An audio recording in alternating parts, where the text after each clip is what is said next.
প্রথমে এসে যাদের আন্ডারে আমরা কাজ করতাম, যাদের থেকে প্রত্যেক মুহূর্তে শিখতাম, তারপর সেখান থেকে আস্তে আস্তে ঝাড়াই বাছাইগুলো হয়েছিল যে এই মানুষটা শুধু পরিচালক বা সিনিয়র লেখক বা সিনিয়র ক্যামেরাম্যান তা নন, এই মানুষটার থেকে শেখারও রয়েছে এবং এই মানুষের সঙ্গে বন্ধুত্ব করার রয়েছে।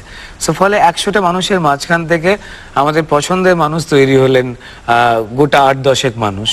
এবার আমাদের বন্ধুদের ব্যাচটা কিন্তু দেখা গেল যে এই 8-10 জনের কাছ থেকে আমরা শেয়ার করছি। মানুষের মন প্রত্যেক মুহূর্তে বদলায়, মানুষের মনের চাহিদাও এটা প্রত্যেক মুহূর্তে বদলায়। সেই বদলটাকেই শিখতে শিখতে তারপর এখানে আসা। রুদ্র, এই ছবিটা যেটা তুই ডিরেক্ট করছিস সেটার নামটা একটু বল, আমি ও দর্শকদের কাছে জানাই। সেটার নাম শূন্য। আচ্ছা, লাভ স্টোরি। কিন্তু যেটা হয়টা কি আমরা রোজ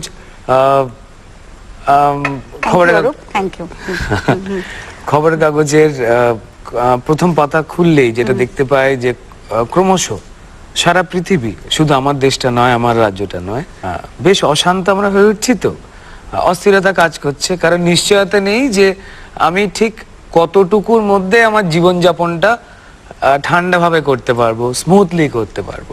সো ফলে অসহিষ্ণুতা তৈরি হচ্ছে। যেমন একটা সময় যৌথ পরিবার থেকে ভাঙতে ভাঙতে আজকে এসে নিজের ঘর নিজের উঠোন ছোট্ট একটা জায়গা তৈরি হয়ে রয়েছে, মনোমালিন্যর জায়গা বেড়েছে। সেটা বোধহয় সব ক্ষেত্রেই ঘটে, সব সময়তেই ঘটে। হয়তো এরপরে আর একটা সময় আসবে যেখানে হয়তো আবার আমরা এক হওয়ার জন্য ফিল করব। তো যাই হোক, এই অস্থির একটা সময় শুরু হয়েছে অনেকদিন ধরে, হয়তো এটা চলবে, তার মধ্যে বেঁচে থাকা। একটি ছেলে এবং একটি মেয়ে, তারা যেহেতু খুব স্বাধীনভাবে মেলামেশা করতে পারে না এই শহরটাতে, তাই তারা ঠিক করে যে একটু বেড়াতে যাওয়ার, একটু মিথ্যে কথা বলে তারা নিজেদের মধ্যে প্রেম করবে, যেটা এই শহরটা কলকাতা শহরে করা সম্ভব না। সো ফলে বেড়াতে যায় দার্জিলিং এ। আচ্ছা, কেউ কারোর বাড়ি, প্রেক্ষাপটটা ওইখানে দার্জিলিং, জানায় না কেউ কারোর বাড়িতে আর কি। সবাই বলে যে বন্ধুদের সঙ্গে বেড়াতে যাচ্ছি, কিন্তু আলটিমেটলি যে সময় ফেরার দিন, সেই সময় দুজন ফেরে না বেঁচে, দুজনের মৃত্যুর খবর ফেরে, এবং সেটা তাও গুলিবিদ্ধ অবস্থায়। সো এটা হলো কি করে সেটা নিয়েই একটা সিনেমা।